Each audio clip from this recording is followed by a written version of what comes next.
Doctor Divya Dixit और मैं एक होम्योपैथिक कंसल्टेंट हूँ। पिछले 22 साल से होम्योपैथी में काम कर रही हूँ और मैं स्पेशलाइज करती हूँ फीमेल इश्यूज़ के ऊपर और समय समय पर कोशिश करती रहती हूँ कि आप लोगों को इन समस्याओं से जुड़ी चीज़ों से अवगत कराते चलूँ।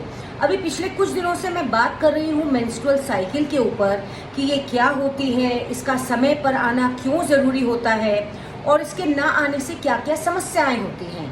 पर अब आज हम बात करने वाले हैं कि अगर मेंस्ट्रुअल साइकिल गड़बड़ हो रही है तो क्या तरीकों को अपनाकर हम उसे नॉर्मलाइज करने की कोशिश कर सकते हैं। और ये कोशिशें हम सिर्फ 3 महीने तक करेंगे। अगर 3 महीने तक निरंतर प्रयास करने के बाद भी हमें सफलता नहीं मिलती है तो जो हमारा अगला स्टेप होना चाहिए वो है कि एक डॉक्टर को जाकर कंसल्ट करें।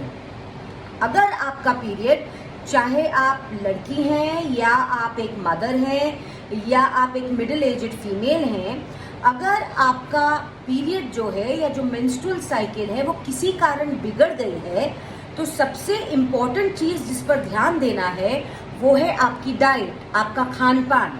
तो आपको कोशिश करना है कि अगर सर्दी का समय चल रहा है तो गुड़ हो गया या तिल्ली हो गई, इसका सेवन ज़्यादा करें। हरी सब्जियां जो बहुत आती हैं सर्दियों में, जैसे पालक हो गया, मेथी हो गया, बथुआ हो गया, इन चीज़ों को आप अपनी डाइट में ज़्यादा लें ताकि शरीर में जो आयरन की कमी हो रही है वो पूरी हो जाए। क्योंकि देखा गया है कि अनीमिया जो है वो सबसे बड़ा कारण बनता है मेंस्ट्रुअल साइकिल की गड़बड़ी में। दूसरी बात, अगर गर्मी का सीजन चल रहा है या सर्दियाँ ख़त्म हो गई हैं और आपको ये प्रॉब्लम हो रही है तो जो सबसे अच्छी चीज़ आप खा सकती हैं वो नंबर 1 है अनार। अनार में आयरन होता है। अनार का जूस ना पिए, अनार के दाने आपको खाने हैं, रेगुलर खाइए ताकि आपका आयरन इनटेक ठीक हो। अपनी कोशिश करिए कि जो भी आपकी डाइट है उसमें सलाद ज़्यादा हो, चाहे वो सर्दी हो या गर्मी। सलाद का सेवन यानी फाइबर बहुत ज़रूरी होता है, चाहे वो मूली हो, ककड़ी हो, खीरा हो, आप इनको लेकर फाइबर अपनी डाइट में ले सकती हैं।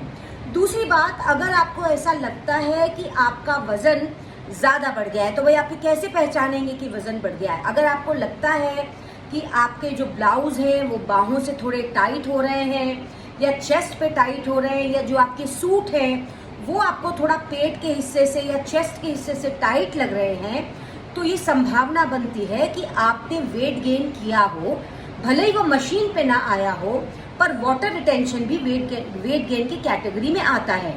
तो इस सिचुएशन में आपको कोशिश करना है कि आप वॉक करना शुरू करें, अपनी डेली रूटीन में फिजिकल एक्टिविटी को लाएं। अब कई लोग क्या समझते हैं फिजिकल एक्टिविटी मतलब जी घर का काम हमने कर लिया तो फिजिकल एक्टिविटी हो गई। कई लोग मुझे बोलते हैं क्लिनिक में जी हम तो पूरे दिन घर का काम करते रहते हैं तो ये फिजिकल एक्टिविटी हो गई। नहीं, इसको हम फिजिकल एक्टिविटी में काउंट नहीं करते हैं। फिजिकल एक्टिविटी का मतलब है वो आधा घंटा जो आप अपने शरीर के लिए निकालती हैं। उसमें चलना हो सकता है, आप चल सकती हैं, आप कोई फिजिकल एक्टिविटी कर सकती हैं, योगा कर सकती हैं रिलैक्सेशन के लिए। पर जब हम वेट लॉस की बात कर रहे हैं तो उसमें थोड़ा सा हमें एक फिजिकल एक्टिविटी या फिजिकल वर्कआउट चाहिए। आप जिम जा सकती हैं, आप साइकिलिंग कर सकती हैं, आप रनिंग कर सकती हैं, जॉगिंग कर सकती हैं, आप ज़ोर से चल सकती हैं।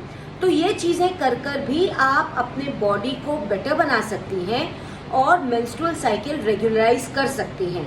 तो ये कुछ वो छोटे छोटे तरीके थे जिनको हम घर में अपनाकर मेंस्ट्रुअल साइकिल को रेगुलराइज कर सकते हैं। और देखा गया है कि 50 to 60% केसेस में ये सब कुछ चीज़ें करने से पीरियड्स रेगुलर आ जाते हैं। पर फिर भी मैं बोलूँगी, अगर आपको लगता है कि ये सब कुछ करने से भी आपकी मेंस्ट्रुअल साइकिल रेगुलर नहीं है, बिगड़ी हुई है या प्रॉपरली नहीं आ रही है तो प्लीज़ अपने डॉक्टर को कंसल्ट करें ताकि वो आपको आगे की बातें बता सके या समझा सके कि क्या इश्यूज आ रहे हैं। Thank you.